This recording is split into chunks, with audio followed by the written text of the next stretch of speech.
Hello everyone, I am Jahangir Alam. Now I discussed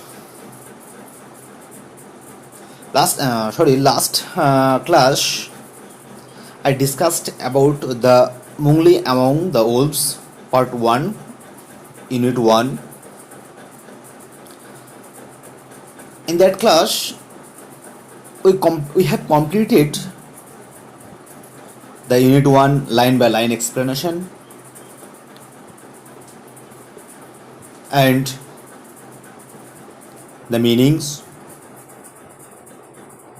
and etc. Today I will discuss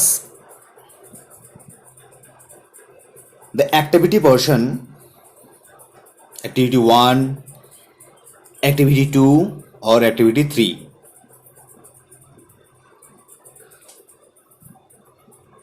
তো dear student, বলা হলো আজকে যে তোমাদের আর সে পূর্বের দিকে না গিয়ে আজকে আমরা যে ইউনিট 1-এর যে অ্যাক্টিভিটি পর্বটা আছে, অ্যাক্টিভিটি পর্বটা আজকে আমরা করব, আলোচনা করে ফেলব এবং যে অ্যাক্টিভিটিগুলো কোশ্চেনগুলো দেওয়া আছে সেই কোশ্চেনগুলো আমরা আলোচনা করবে, সেই উত্তরগুলো নিয়ে আমরা আলোচনা করব। তার আগে বলি যে এর আগে তোমাদের ইউনিট 1টা কমপ্লিট করা হয়েছে, আশা করি তোমরা সবাই বুঝতে পেরেছো। যদি এই ইউনিট 1-এর মধ্যে কারো কনফিউশন থেকে থাকে অবশ্যই তোমরা আমাকে কমেন্ট করে জানাবে। তাহলে যাওয়া যাক অ্যাক্টিভিটি 1। অ্যাক্টিভিটি 1-এ কি বলেছে দেখো। ফার্স্ট, তোমরা হয়তো অনেকেই তোমরা সেই অ্যাক্টিভিটিগুলো করে ফেলেছো বা অনেকেই করনি। তো যারা করনি তাদের উদ্দেশ্যে বলছি, বা যারা করে ফেলেছে তাদের উদ্দেশ্যেও বলছি। আমি তোমাদের আজকে অ্যান্সারগুলো আমি আলোচনা করব। যারা করে ফেলেছো তারা খুবই ভালো এবং তারা আশা করি উত্তরগুলো তোমরা মিলিয়ে নেবে নিজেদের এক্সারসাইজ খাতার সঙ্গে। এবং যারা করনি, এখন পর্যন্ত যারা করে উঠতে পারোনি, তারা অবশ্যই এই ভিডিওটার হেল্প নিয়ে অবশ্যই তোমরা এক্সারসাইজ পার্টটা কমপ্লিট করে নেবে। তো ডিয়ার স্টুডেন্ট, যাওয়া যাক তাহলে অ্যাক্টিভিটি 1-এর দিকে। অ্যাক্টিভিটি 1 কি বলেছে আমাদের? তাহলে অ্যাক্টিভিটি 1 কি বলেছে? Choose the correct answer from the given alternatives. মানে এখানে অল্টারনেটিভ অ্যান্সারগুলোর মধ্যে থেকে সঠিক উত্তরটা তোমাদের বেছে নিয়ে লিখতে হবে। তাহলে ফার্স্ট এ চলে যাই। এ কি বলেছে? Father Wolf woke up at. বাবা নেকড়েটা ঘুম থেকে উঠতো কটার সময়? 6 o'clock, 7 o'clock, 8 o'clock। তাহলে কটার সময় উঠতো তোমরা টেক্সটের মধ্যে পড়েছো। টেক্সটের মধ্যে পড়লে তোমরা জানতে পারবে যে কটার সময় উঠেছিল। তবু আমি তোমাদের উত্তরটা আমি একবার বলে দিচ্ছি, 6 o'clock। তাহলে 1 নম্বর অ্যান্সারটা হলো কি? 6 o'clock। 2 নম্বর, Tabaqui was the name of a. তাহলে তাবাকুই হচ্ছে কার নাম? জ্যাকেলসের নাম, উলফের নাম, না টাইগারের নাম? তাহলে এখানে কোনটা নাম ছিল? অবভিয়াসলি জ্যাকেলসের নাম। জ্যাকেলসের নাম ছিল কি? তাবাকুই। কে বলেছিল এটা? সে ফাদার উলফ। তারপরে সি নম্বর, on that night the tiger had hunted a. বলছে on that night a tiger had hunted a. বলছে এক রাত্রিতে, অন দ্যাট নাইট মানে সেই রাত্রিতে বাঘটা কি শিকার করেছিল? একটা মানুষ শিকার করেছিল, বলক শিকার করেছিল, নাই বাঘ শিকার করেছিল, মানে হরিণ শিকার করেছিল। তাহলে কি শিকার করতে এসেছিল? মানুষ শিকার করতে এসেছিল। তাহলে উত্তর হবে এ ম্যান। তাহলে অ্যাক্টিভিটি A1 কমপ্লিট হলো। এবার আমরা নেক্সট চলে যাই, নেক্সট পেজ, অ্যাক্টিভিটি 2। অ্যাক্টিভিটি 2 কি করতে বলেছে দেখো। Identify which of the following statement are true and which are false, যেগুলো নিচের যে give the supporting statement of each of our answer, যে নিচে যে কতগুলো বাক্য দেওয়া আছে সেই বাক্যগুলো তোমাকে চিহ্নিত করতে হবে কোনটা সত্য এবং কোন বাক্যটা মিথ্যা। যে বাক্যটার সাথে সত্য হবে সেটার পাশে টি মারতে হবে এবং যেটা ফলস হবে তারপরে এফ মারতে হবে। তাহলে ডিয়ার স্টুডেন্ট, এবং কি বলেছে তার সাথে সাথে শুধু এফ এফ বা টি দিলেই হবে না, এবং তোমাকে এর সাথে সাথে সাপোর্টিং স্টেটমেন্টও তোমাকে অ্যাড করতে হবে। So dear student, be careful about your answer. First, father Wolf woke up early in the morning. তাহলে কি বলছে যে বাবা নেকড়ে প্রথম কি করেছিল যে woke up early in the morning, বাবা নেকড়ে সকালে ঘুম থেকে তাড়াতাড়ি উঠেছিল। তাহলে আমরা সে ঘুম থেকে কখন তার ঘুম ভেঙেছিল আমরা জানি তার ঘুমটা কখন ভেঙেছিল। না, তার ঘুমটা ভেঙেছিল যে এটা, তাহলে ফার্স্ট অ্যান্সারটা কী হবে এটা আগে আমরা দেখে নিই যে এর ট্রু হবে না ফলস, তারপর আমরা সাপোর্টিং স্টেটমেন্টে যাব। এটা হবে কি ফলস। অবভিয়াসলি আমরা জানতেই পারছি এই উত্তরটা কি হবে, ফলস। কেন ফলস হলো? এর উত্তরটা কেন ফলস হলো? কারণ এর উত্তরটা এই জন্যই ফলস হলো কারণ আমরা জেনেছি প্রথমে যে কি হয়েছে, তার যে ঘুমটা ভেঙেছিল সেই ঘুমটা ভেঙেছিল কোন সময়,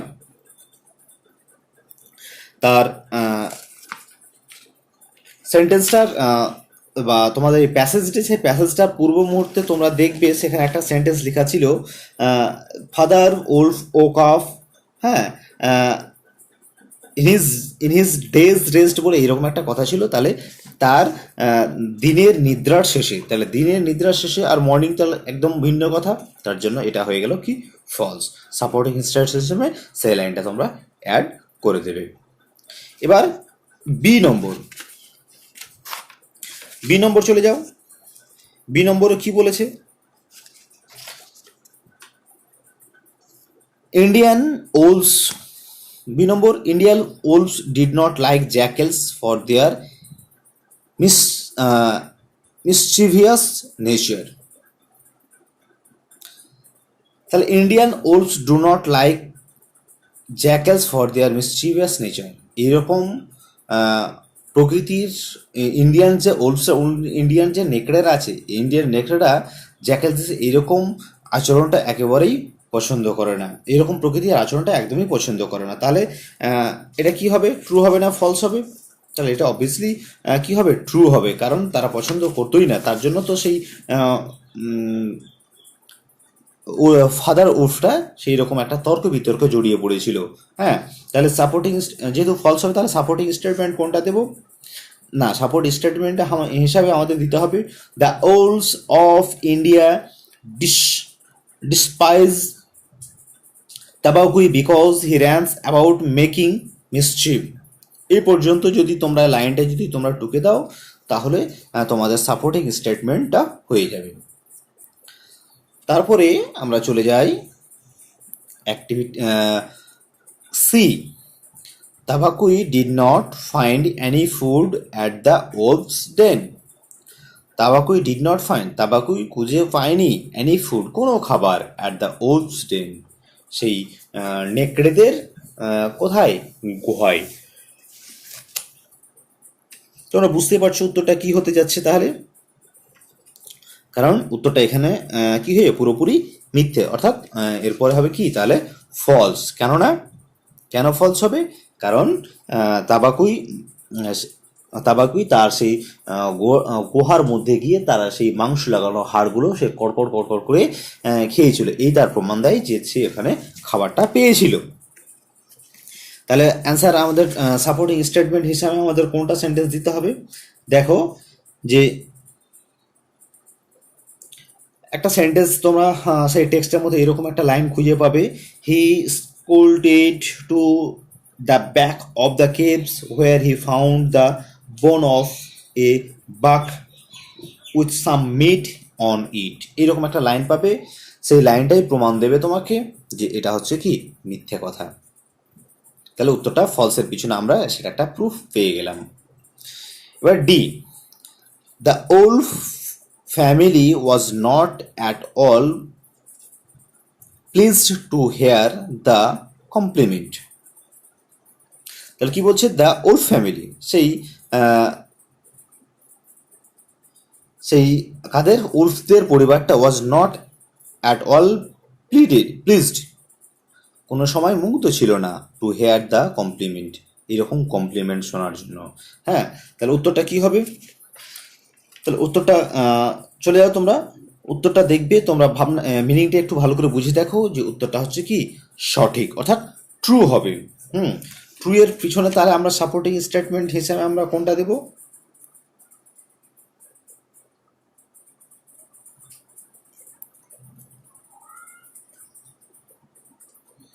সাপোর্টিং স্টেটমেন্ট তাহলে কি আছে? হ্যাঁ, দ্য তাবাকুই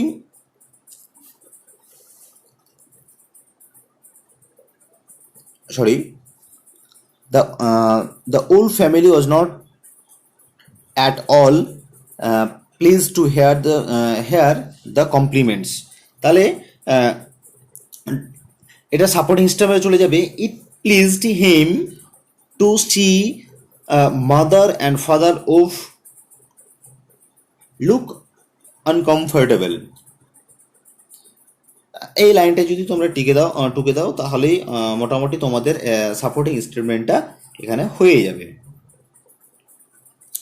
তারপরে চলে যাও ই নম্বর, শের খা lived in the forest area 20 miles away from the wolves। তাহলে এর উত্তরটা কি হবে? আমরা চলে যাই তাহলে, ফার্স্ট আমাদের এটা জেনে নিতে হবে যে ট্রু না ফলস। তাহলে এর উত্তরটা, অ্যান্সারটা কি হবে? শের খা lived in the forest area 20 miles away from the wolves। শের খা কী করছিল? শের খা যেই জায়গায় বাস করতো সেটা হচ্ছে উল্ফদের জায়গা থেকে প্রায় 20 miles, মানে 20 মাইল দূরে। তো সাপোর্টিং স্টেটমেন্ট হিসাবে কি যাবে? Shere Khan was the tiger who live near the Waingunga river 20 miles away. এই সেন্টেন্সটা যদি তোমরা টুকে দাও তাহলে এর সাপোর্টিং স্টেটমেন্ট হিসেবে এটা কাজ করে যাবে। তাহলে ডিয়ার স্টুডেন্ট, তোমাদের কি হলো যে অ্যাক্টিভিটি 1 এবং অ্যাক্টিভিটি 2টা এই পর্যন্ত কমপ্লিট করানো হলো। এবার অ্যাক্টিভিটি 3 চলে যাই। অ্যাক্টিভিটি 3তে কি বলেছে দেখো, answer the following question by referring to the text. তাহলে কি বলছে যে এই টেক্সটের রেফারেন্স হিসাবে তোমরা কি করো, সাহায্য নিয়ে টেক্সট রেফারেন্স নিয়ে তোমরা কি করো, সেই যে নিচের যে কোশ্চেনগুলো আছে সেই কোশ্চেনের উত্তরগুলো তোমরা কমপ্লিট করো বা সম্পূর্ণ করো। তাহলে আমরা চলে যাই অ্যাক্টিভিটি 3 এর প্রথম পর্বে।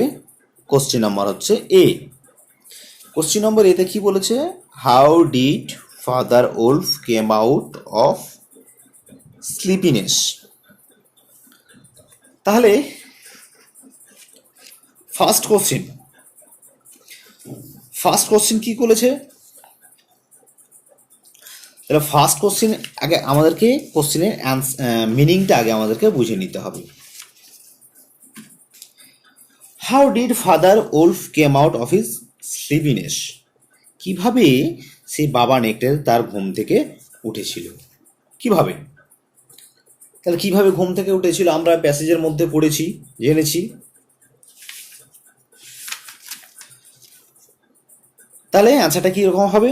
Two came out of sleepiness father wolf, মানে কিভাবে সে ঘুম থেকে উঠতো তার অ্যান্সারটা এবার আমি বলে দিচ্ছি, দেখো মিলিয়ে নেবে। To came out of his sleepiness father wolf scratched himself, yawned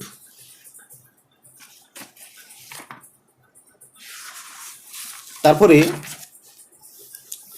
and spread out his paws on after the other. এই পর্যন্ত লিখলেই তোমাদের সেই অ্যান্সারটা, এ নম্বরের অ্যান্সারটা কমপ্লিট হয়ে যাবে। তাহলে এবার চলে যাই বি নম্বর। বি নম্বর কি বলছে দেখো, why are the animals scared of the jackals. তাহলে why are the animals scared of the jackals, কেন প্রাণীরা সেই জ্যাকেলসকে দেখে মানে ভীত সন্ত্রস্ত হয়ে যেত, কেন হয়ে যেত? তাহলে এটার অনেক বেশ কিছু কারণ আছে।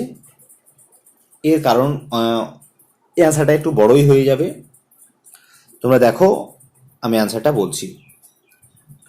The animals are scared of the jackal because, কারণ প্রাণীরা সেই জ্যাকেলসকে দেখিয়ে ভীত সন্ত্রস্ত হয়েছে, কারণ because the jackal is more apt to go mad than any other animal in the jungle. Full stop দিয়ে দিবে। A mad jackal runs through the forest biting everything in his way and bitten animals also get mad. তাহলে আমি সেই অ্যান্সারটার অর্থটাও বলে দিচ্ছি, তাহলে তোমরা বুঝে দিতে পারবে। সেই অ্যানিম্যাল অর্থাৎ পশুরা তাকে দেখে ভীত জ্যাকেলটাকে দেখে ভীত সন্ত্রস্ত হয়ে যেত, কারণ jackal is more apt to go mad, হ্যাঁ, than any other animal in the jungle. তাহলে কি বলছে, সেই জঙ্গলের ভিতরেই সেই জ্যাকেলসটা বেশি অন্যান্য প্রাণীদের থেকে বেশি উন্মত্ত হয়ে মানে পাগল হয়ে যেত। A mad jackals runs through the forest biting everything, এবং এই সেই পাগল হওয়া সেই জ্যাকেলসটা কী করতো, সেই বনের মধ্যে দৌড়ানোর সময় সামনে যাকে পেত তাকেই কী করতো, কামড়ে দিত। And beating animals also get mad, এবং যে সমস্ত প্রাণীগুলোদেরকে কামড়ে দিত তারাও কি হয়ে যেত, পাগল হয়ে যেত। এই কারণে বনের অন্যান্য প্রাণী যারা ছিল তারা সবাই তাকে দেখে ভীত সন্ত্রস্ত হয়ে যেত। হলো। এবার সি নম্বর চলে যাও। সি নম্বরে কি হবে, what was the law of the jungles. দেখো আমি তোমাদের টেক্সট পড়াতে গিয়ে আমি তোমাদের বলেছিলাম যে প্রত্যেকটা জায়গার বা প্রত্যেকটা এলাকার একটা কি থাকে, নিয়ম কানুন থাকে। যেমন সেটা আলোচনা করতে গিয়ে আমি তোমাদের বলেছিলাম যে যেমন তোমরা বিভিন্ন যে ওয়াইল্ড অ্যানিম্যাল, বিভিন্ন যে তোমাদের টেলিভিশনের পর্দায় বিভিন্ন চ্যানেলগুলো দেখায়, সেই সব ওয়াইল্ড অ্যানিম্যালদের নিয়ে, সেখানে দেখবি যে সিংহরা যদি সিংহদের একটা নির্দিষ্ট এলাকা থাকে, বাঘেদের একটা নির্দিষ্ট এলাকা, সিংহদের নিজেদের গোত্রের মধ্যে নির্দিষ্ট এলাকা থাকে, ভাগ ভাগ করে দেওয়া থাকে। সেই জায়গায় যদি কেউ যায় তাকে অ্যাটাক, সেই জায়গায় বসবাসকারী সেই অ্যানিম্যালরা কী করে, অ্যাটাক করে দেয়, আঘাত করে দেয়। কেননা প্রত্যেকটা জীবজন্তুর একটা নির্দিষ্ট এলাকা থাকে এবং সেই জায়গায় যেতে গেলে তাদেরকে কী করতে হবে, নিয়মটা ভঙ্গন করতে হয়। নিয়ম ভঙ্গন করতে গেলে একটা বড় ক্ষতির মুখে যেতে হয়। তো এই যে একটা নিয়ম এখানে বলেছে what are the law of the jungle, তাহলে জঙ্গলের নিয়মটা কি ছিল? এখানে বলছে জঙ্গলের নিয়মটা তাহলে কি ছিল। তাহলে যাওয়া যাক, জঙ্গলের নিয়মটা কি ছিল। হ্যাঁ, তাহলে অ্যান্সারটা কীরকম করে লিখবে, the law of the jungle, the law of the jungle was that Shere Khan had no right to change his quarter without due warning। তাহলে কি বলছে, অ্যান্সারটা কি হলো তাহলে, the jungle of the law of the jungle, সে জঙ্গলের নিয়মটা ছিল কি, ওয়াজ দ্যাট কি ছিল, যে শের খা হ্যাড নো রাইটস, শের খার কোনো অধিকার নেই, টু চেঞ্জ হিজ কোয়ার্টার, তার সেই অবস্থানটা পরিবর্তন করার, উইদাউট ডিউ ওয়ার্নিং, কোনো সতর্কবার্তা না দিয়েই তার সেই জায়গাটা পরিবর্তন করার তার কোনো অধিকার ছিল না। এটাই ছিল কি, জঙ্গলের ল। এবার D number,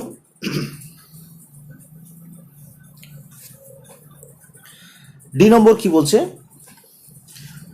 Why was Father Wolf angry on hearing the loud roar of the tiger? কেন সে পুরুষ নেকড়ে রাগান্বিত হয়ে গেছিল on hearing the loud roar of tiger, সেই বাঘের সেই গর্জন শুনে, বাঘের সেই গর্জন শুনে সে পুরুষ উল্ফটা কেন এত রাগান্বিত হয়ে গেছিল? তাহলে অ্যান্সারটা আমাকে কি করে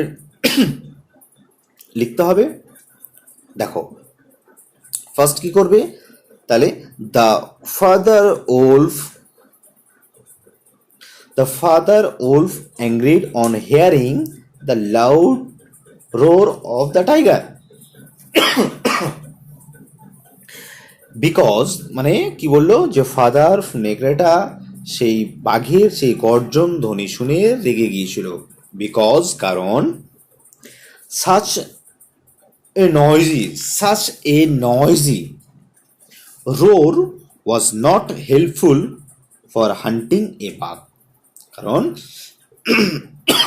কারণ সেই ফাদার বলেছিল কি, তাহলে অ্যান্সারটা আমি আবার বলছি, such a noisy roar was not helpful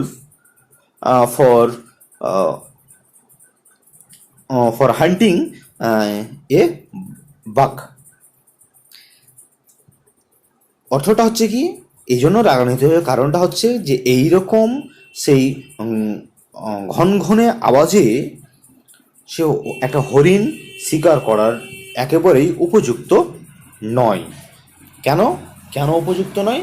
কারণ বলেছিল যে তাদের এখানে হরিণরা কি, বাঘগুলো যে আছে, হরিণগুলো যে আছে, সে হরিণগুলো অনেক চালাল, তারা একটু আওয়াজ পেলে তারা কি করবে, তারা অ্যাওয়ার্ড হয়ে যাবে, তারা সচেতন হয়ে যাবে, এর ফলে শিকার করাটা কঠিন হয়ে যাবে। এবং যে এখানকার যে হরিণগুলো আছে তাদের সেই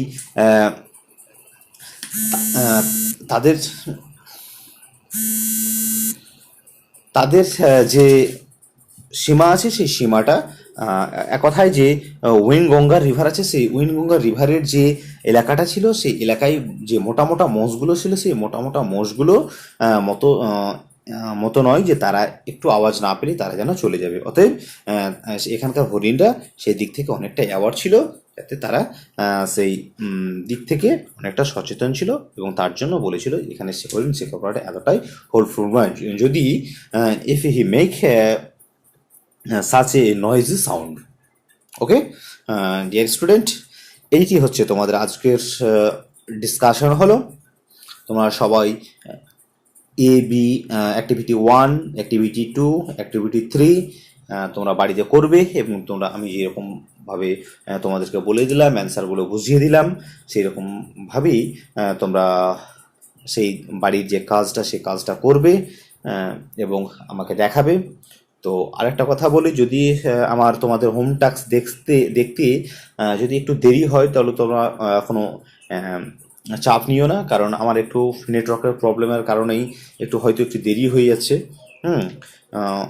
অতএব আমি অবশ্যই দেরি হলেও তোমাদের সেই হোম টাস্কগুলো আমি তোমাদের দেখে ফেলবো, কোনো চাপের কারণেই একটু দেরি হলেও হবে, কিন্তু আশা করি নেটওয়ার্কের সার্ভিসটা ঠিকঠাক হয়ে গেলেই আমি ডে বাই ডে তোমাদের সেই হোম টাস্কগুলো আমি তোমাদের ফিডব্যাকগুলো দিয়ে দিতে পারবো। তো আশা করি তোমরা সেগুলো করে করবে, এই আশাটুকু নিয়েই আমি আজকে ক্লাসটা তোমাদের ইতি করছি। ততক্ষণ পর্যন্ত তোমরা বাড়িতে সুস্থ থাকো, ভালো থাকো, ভালোভাবে তোমরা ক্লাসগুলো করো। এরপরে যে তোমাদের ইউনিট 2টা আমি স্টার্ট করব, তো তোমরা যদি পারো তো তোমরা সেটা একটু দেখে রাখো। Okay, good bye, have a nice day.